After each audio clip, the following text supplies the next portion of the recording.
Oh, what's going on, Flyers fans, and welcome back to the Clear the Ice, a Flyers post-game show here on the It's a Wrap Sports Network. I'm so excited I can't speak. Oh, man, hell of a game. What can I say? A game that took me through a range of emotions tonight. I ain't gonna lie to you. I thought the Flyers, judging off of that first period performance, were about to get skated off the damn ice, especially after giving up the damn shorthanded goal. Giving up the shorthanded goal to the Panthers. I thought this was a 7-0, 7-1 type of game. They pulled it together to their credit, and that shows the growth that we're looking for in this rebuild. And they beat a team that they had no business beating. And there's something to that. The talent level is still the talent level. That is still there. But tonight, they found a way. They rallied. And I'm more impressed with the fact that they didn't get skated off the ice. I'm actually more impressed with the fact they didn't get skated off the ice tonight. And the cherry on top, of course, is the victory as they fought their way back to a 4-3 win tonight at the Wachovia. At least I didn't call it the Core State Center. The Wells Fargo Center down there in South Philly, over the defending Stanley Cup champions 4-3, and bringing some of that positive vibes from the Ducks game the other night into this action. But it didn't look good early, as I said. Early, I was rolling my eyes, and I was like, here we go. What am I going to bash tonight? And we're going to bash a couple of things because of those early goals. Those early goals were ugly.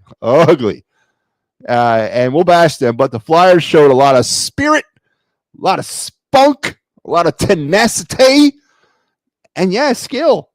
They showed skill tonight, offensively, defensively, and in between the pipes. Sam Ersson, huge win tonight.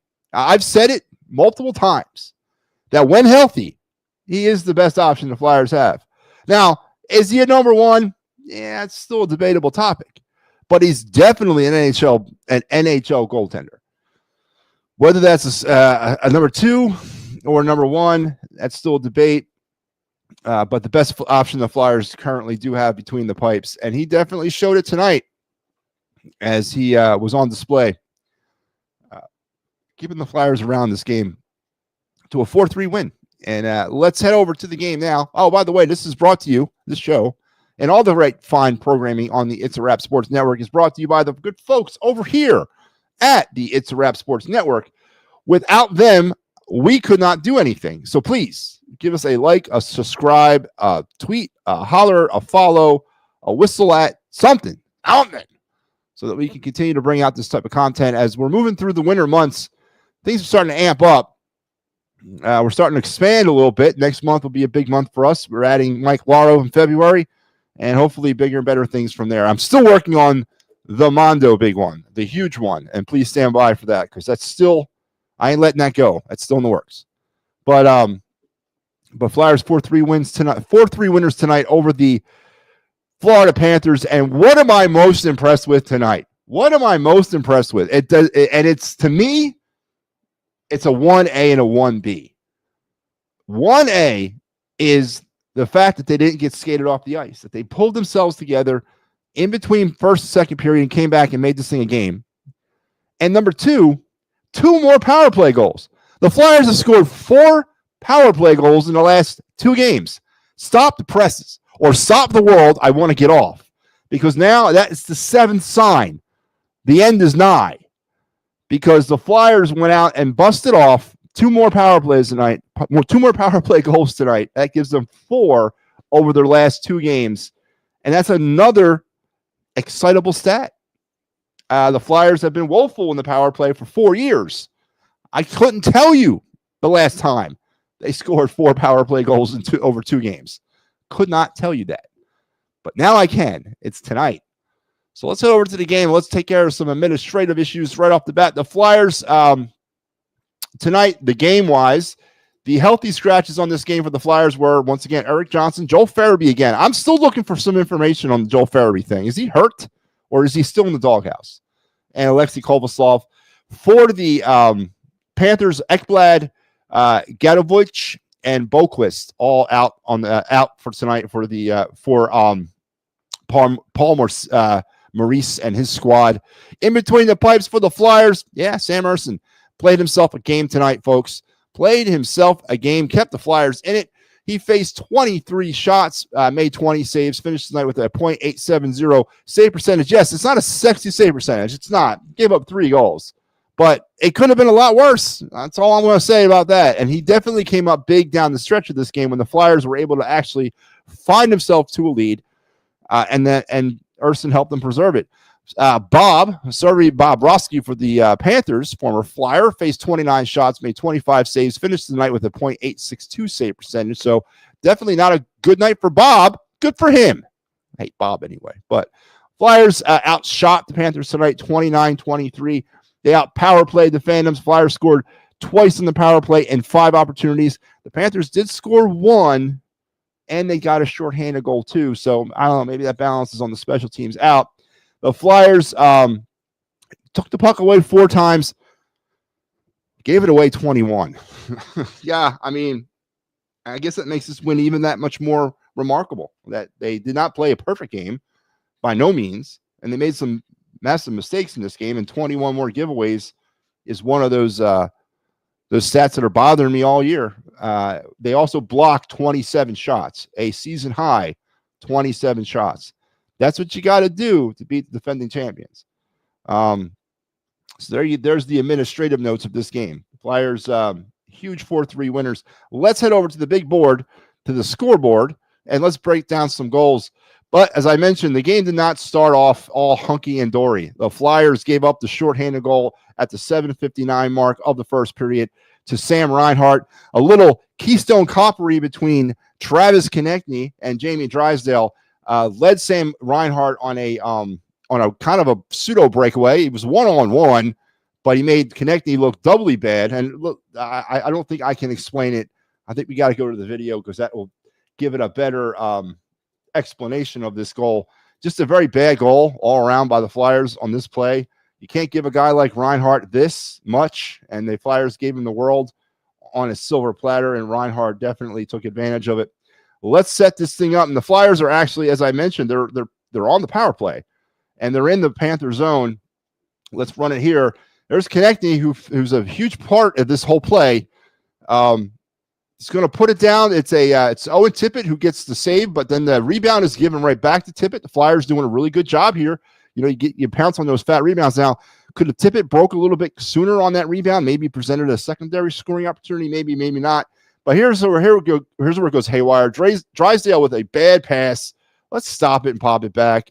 I get instinct, and I get, you know what, he's supposed to be there. But you got to look up at least right before you throw it out there, just to make sure, and Drysdale doesn't do that. Konechny, as you can see, was not anticipating the pass to be there, kind of had a stutter step, and that caused this to happen. Reinhart now is going to pick up the empty puck. He's going to come out of the zone. He's going to beat his man completely to death, leaving a one-on-one opportunity against Travis Konechny. And when you're dealing with a forward back on defense, this ain't going to end well, and Reinhart makes Konechny look like a fool here. A little double move, and Konechny goes down. Reinhart goes in. Ersson overcommitted early on this play, presenting himself on the ground. Reinhart just had to wait for his opportunity. He got it, and he took it, and he scores 1-0. Shorthanded are the Florida Panthers on this play. And as I mentioned earlier in the telecast here tonight, I was thinking, oh no, oh no, here we go. It was Reinhart's 26th goal of the year, and it goes down as an unassisted goal, as it should. Because you can't give assist to Jamie Drysdale in that play. It would look right in the scoreboard or the score sheet. Panthers up 1-0. It would get worse at the 9:34 mark, so about 2 minutes, a little less than 2 minutes later, Balquist, his second from Rodriguez and Schmidt to make it 2-0 Florida. Well, let's bring it up. As I said, early going in this game, it was not looking promising. It was looking like, oh no, the Panthers are going to flex their muscle on the Flyers. The Flyers are going to lose all the momentum they got from the other night against the Ducks. And yeah, the context of who the Ducks are was really going to come into play tonight, because the Flyers are going to get blown out of the building, but they didn't. So here we go. Let's pick it up with the Flyers with the puck entering into the Panther zone. Couturier is going to throw it in. It's going to go down there behind the net. Panthers are going to go and pick it up. Not quite a dump and chase type play because it was a really bad dump in. But the Flyers are going to cause a turnover here. They're actually going to get the puck as Reinhardt's taken out of the play, maybe a little bit illegally. Couturier is going to fight for the puck back. It's now loose in the corner. Now Scott Laughton's going to get the puck picked from his pocket. That's a turnover. That's not a giveaway, as Laughton was made to look silly on that play. Here come the Panthers transitioning out of their zone. Now, that's Travis Konechny. I don't know what he's doing. I don't know why he's going the other way, and the play is flowing back the other way, but whatever. He doesn't really kind of make any matter in this play, but Flyers just bad here on neutral ice. They allow the pass to go across to the only place on the ice where there's nobody else because everybody's on the other side of the ice. And this is just going to be a goal where they use Cam York kind of as a screen. It's a beautiful, listen, you got to give credit to the scorer here. He uses Cam York as a screen in front of Erson, and he also uses Cam York's interesting defensive spread my legs wide open stance here to fire the puck right between the legs, handcuffing Erson and beating him 5-hole, which I know this is a goal you want back. And again, coupled with the early opportunity and the shorthanded goal given up earlier in the period and this goal, as I said, it was lights out, baby. It was lights out for the Flyers in this game. There was no reason to believe that the Flyers had any juice tonight to skate with the Florida Panthers. And it was a long first intermission. As I recall, I was even contemplating turning the game off and just coming back at the end to check out the damage. In that first period of play, they actually finished 7 apiece with shots, so there's some solace the Flyers could take from there. But the Flyers went into the first intermission down 2-0, and probably very disheartened. Now, what happened inside that locker room, what happened inside that dressing room, I don't know. But what came out of into the second period from the Flyers standpoint was a whole different team as they would get back on the comeback trail at the 7:51 mark of that second period. Garnet Hathaway, his 5th unassisted to make it 2-1. And let's bring that bad boy up as the Flyers were, they came out different in the second period. They had a little bit more of a jump to their step. They had a little bit more of a physical edge to themselves. And they were able to use a period that has, for the most part this season, worked against them in the second period to their advantage and to pull themselves back into this game. And there's a lot of credit to be given there. There's a lot of positive vibes to be taken from that. And let's bring this bad boy up. So the Flyers will enter the zone here. It's going to break into a 2-on-1, pretty pedestrian. Now, this is interesting to me because you got Poehling and Hathaway kind of working this play. I honestly thought Hathaway, as he gets a pseudo 2-on-1 here, I thought he waited too long to pass. I'm yelling at the TV, why aren't you passing? Why aren't you passing? Let's play it. Right here.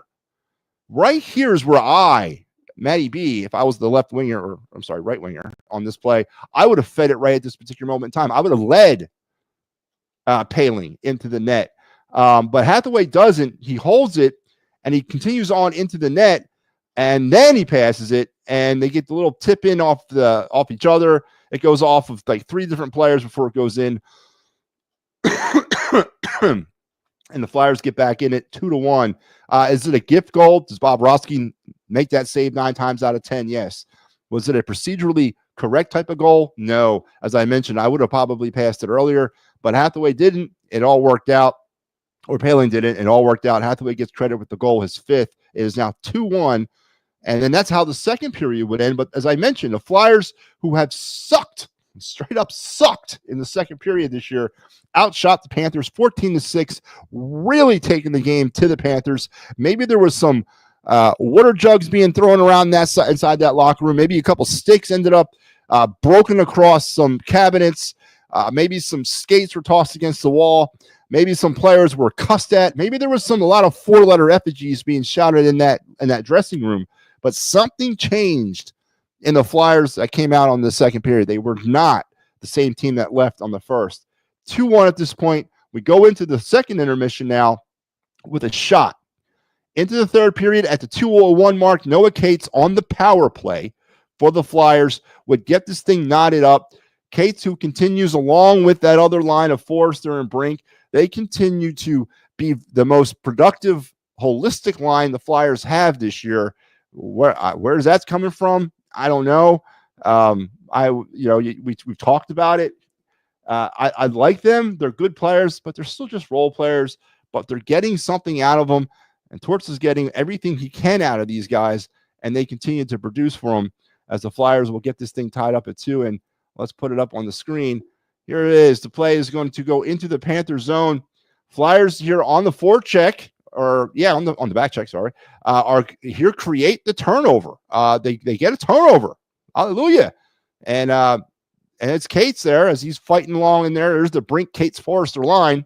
Flyers are able to get the puck back here in a minute. Come on, get the puck. Let's go. And it's going to be Brink with the puck as he's going to throw it back out. Again, the Flyers, on the power play. Up at the point now. Let this thing set up.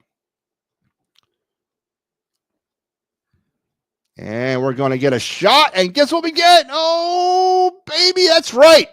The fatty, the rebound. And there is Cates to put it home. Rebounds kill. They absolutely kill in the NHL. And Cates took advantage of it and puts the Flyers back in this thing. Ties the game up at 2, and the Flyers on the power play. So that Brink, Cates, Forrester line continues to produce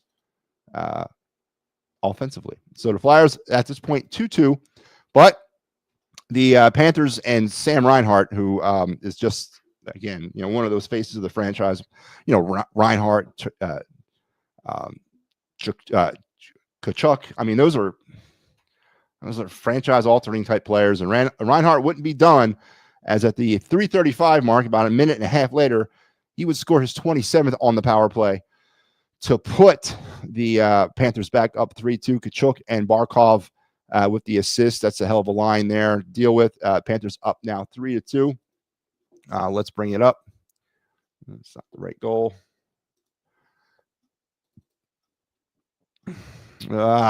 So a little back and forth action here as this game had kind of just sort of turned into. But let's bring this thing up. I really need a producer, man. But here we go. Here it is. All right. So where we got? Let's find the puck. Let's go.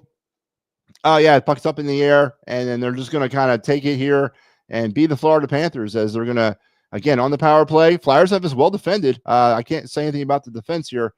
They're going to suck everybody back down to where they need to be. It's going to be up at the point. A little fakeage as the Panthers are going to attempt to cycle.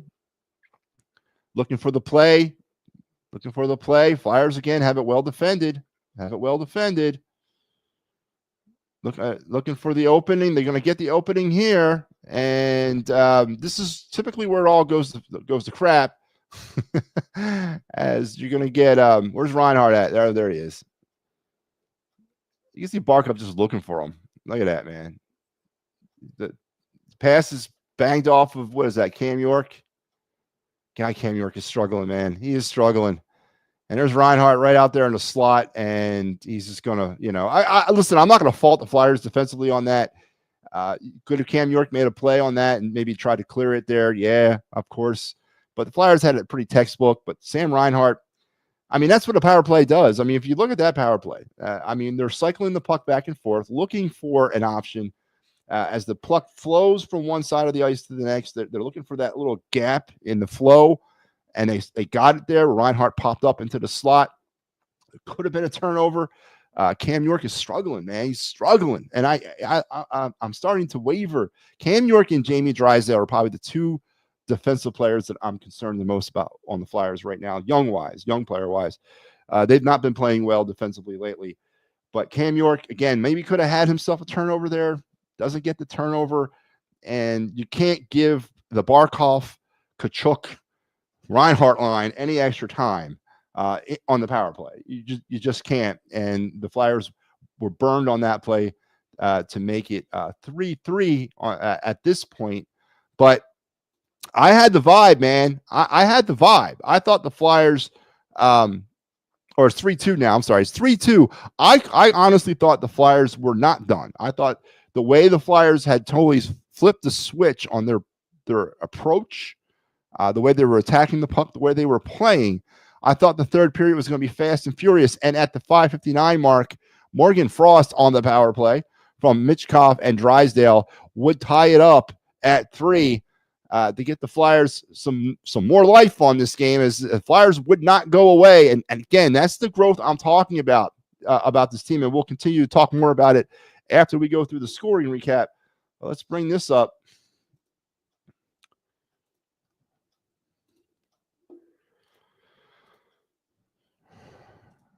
Ooh. All right, so off the faceoff, even TV knows Morgan Frost is going to score. You got Morgan Frost, who actually wins the faceoff. Man, Morgan Frost all over this play. Flyers now are on the power play, and they are going to cycle. Let's keep an eye on this, because this is what seems to be the flavor for the Flyers. There's Michkov down here in the corner. He likes to live down there. He likes to play those rebounds off the wall. He likes to play the rebounds off the goalie. We've seen him score a bunch of power play goals from this position on the ice. And he is going to go into his little mode right here. The Flyers are going to set up. There's Frost kind of getting bullied out there on top of the circle, but he's going to peel off, as he should, and he's going to go towards the net as Drysdale. Now, I want to pop it back because I love talking about this type of stuff here. Drysdale at this point right here is defensively, Drysdale is struggling. But offensively, as a defenseman, he's one of the best ones we got. And I know that's probably all that really is keeping him around these days. And I don't know what his defensive ceiling is as a player. I don't expect much. He was brought here to facilitate power plays. He was brought here to be an offensive defenseman. And he's done that well when he's gotten the opportunity. And here's an example of what he's doing here. He's one of the better lateral skaters the Flyers have. Matter of fact, he's one of the better lateral skaters in the National Hockey League. But look what he's doing. He's quarterbacking the power play. This is what he does. He is scanning the ice right now. He's identified one potential opportunity right here in Michkov. He's also identified 2 with an opportunity to shoot, and he's looking for more. And let's roll it a little bit more, because he's going to go again. And you can see, you saw him kind of take a glance over at Bobrovsky, and then now he's looking back over here. So he's got himself a little, like, I used to call this the little range fan, right? He's got this, and he's operating in this area right here. He's pied off the ice into the side, and he's weighing out his options. And I think he's thinking shoot, but he's also keeping a very close eye on Michkov. And actually, this play was rolled towards Michkov as it developed. And here it goes as Drysdale's heads up. His head's up. He's glancing over. He's looking for a shot potentially. He sees Michkov come free. The pass is down. The puck is bounced around. Michkov doesn't get all of it, but Frost, who's breaking towards the net, and that's what you're supposed to do.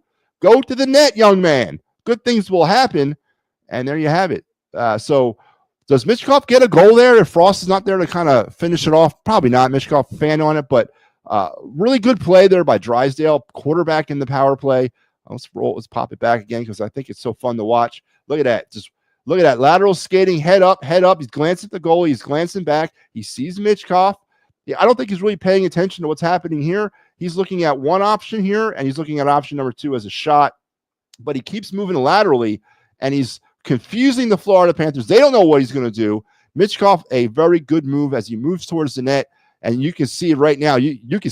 I mean, I know I'm not looking at the man's face, but I can feel it. His eyes are lighting up right now as he sees Michkov. He's got body on his defender. He doesn't have a step on him, but he's got the body on him.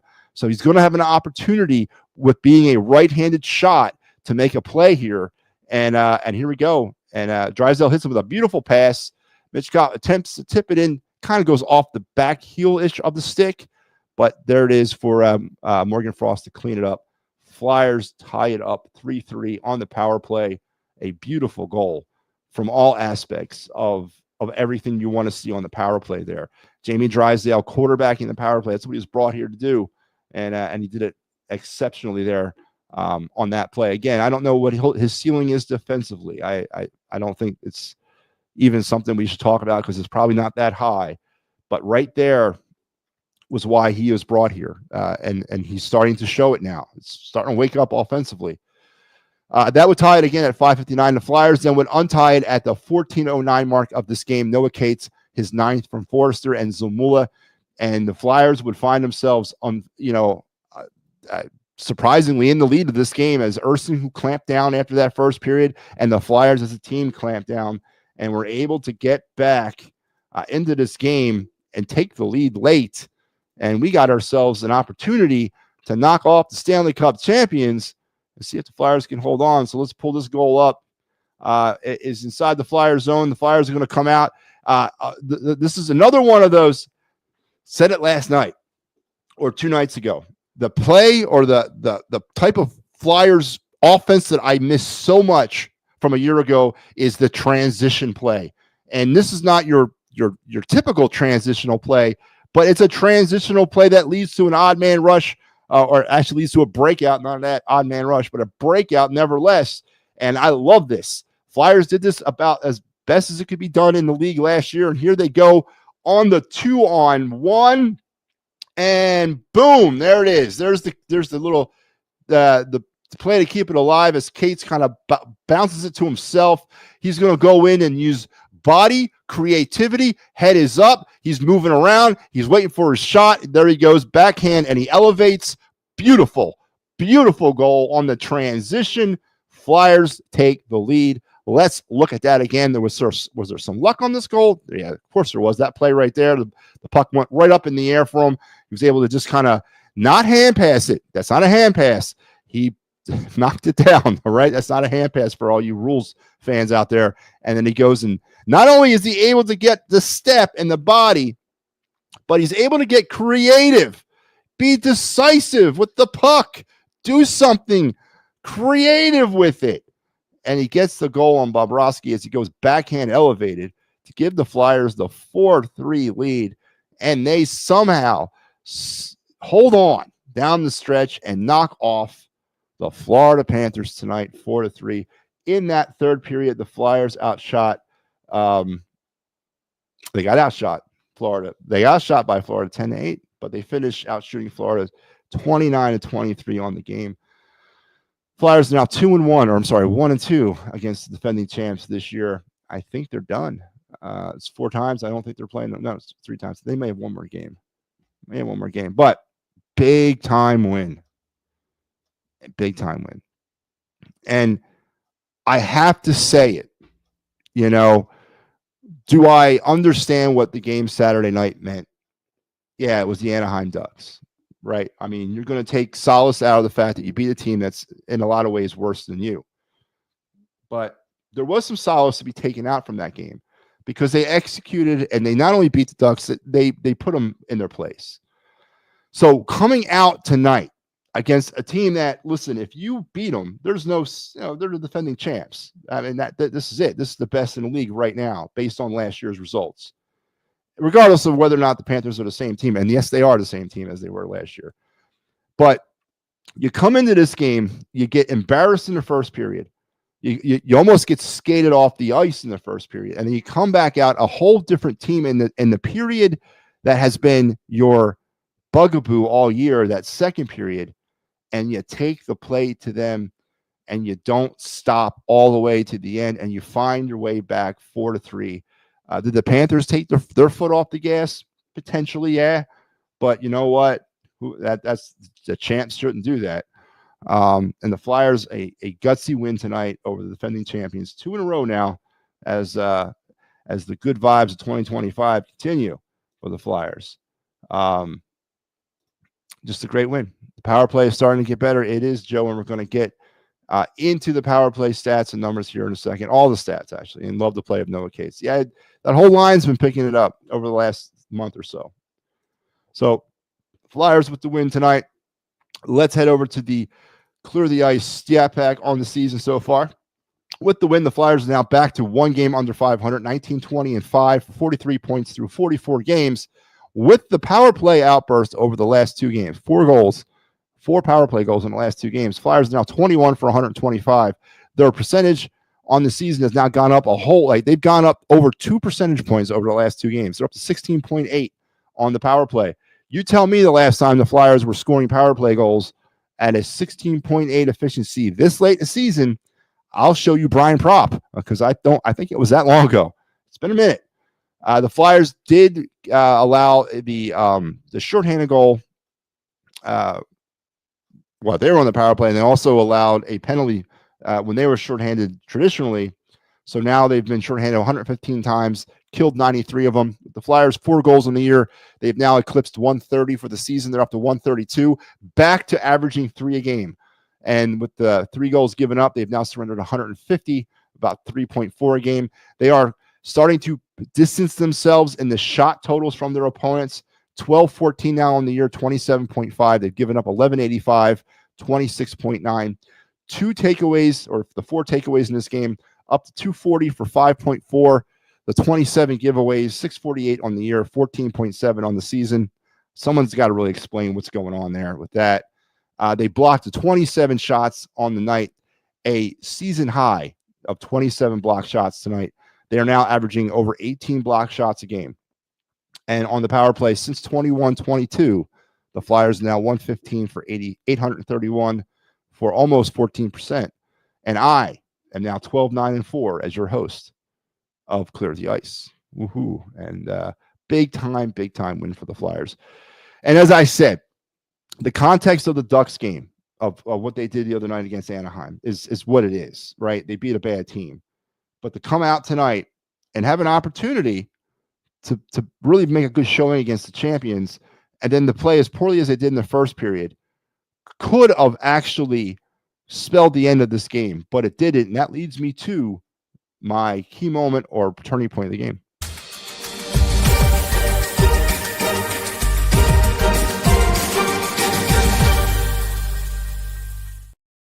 So this is the turning point / key moment of the game, and it's not something that happened on the ice. It's not. This is a projecture, a hypothesis, a theory. Something happened in that locker room in between the first and second period. I don't have video footage of it. I don't have any concrete information of it, but something happened in there. Whether it was player to player or coach to player or player to coach, something went down in that locker room, because the team that came out on the ice in the second period was not the team that went into the locker room at the end of the first. So whatever happened in that locker room in between the first and second period, to me, was your key moment / turning point of this game, hands down. And the Flyers were a different team coming out on the ice for the second period, as they took it to them and battled their way back against defending champions and fought their way to a win. Now 2 in a row. Tomorrow, they're going to get right back at this tomorrow, as they'll be back at it against the Blue Jackets. Sal will have you on the Clear the Ice program tomorrow, and I'll be back on Thursday against the Islanders, our first game all season against the Islanders. It's interesting. So busy week on the Flyers calendar. They actually have a game on Saturday too against the Devils. So we got all that covered for you here on the program, or on the network, on the Clear the Ice show. So please make sure you're checking in regularly and tuning in and enjoying some of this great Flyer post-game show content. So until we talk again, which will be on tomorrow night with Sal, and I will be back with the final word tomorrow night. But until we all talk again, in the immortal words of the late, great Gene Hart, good night and good hockey.